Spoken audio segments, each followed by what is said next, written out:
Bonjour, dans cette vidéo, je vais vous expliquer un concept d'ergonomie lié au mobile. Tout d'abord, commençons par une rapide introduction de ce qu'est l'ergonomie et de sa nécessité. Dans le cas de l'informatique, l'ergonomie, c'est l'étude scientifique de la relation entre l'homme et la machine.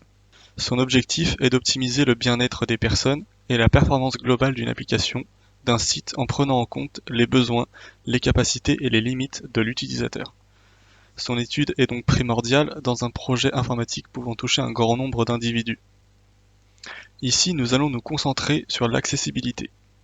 Le téléphone portable est un outil très utile en cas de handicap, car c'est un objet compact et qu'il est généralement plutôt facile à utiliser.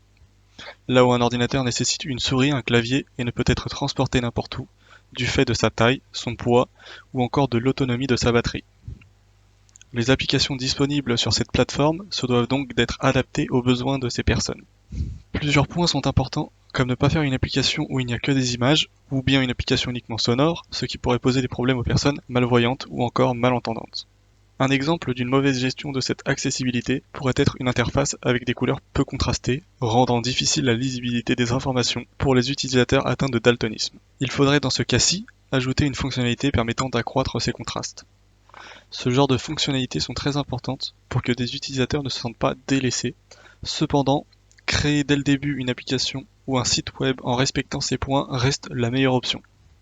J'espère que cette courte vidéo vous aura aidé à comprendre que l'ergonomie est un point important dans la construction d'une page web ou d'une application et que la prise en compte des capacités de l'utilisateur est cruciale.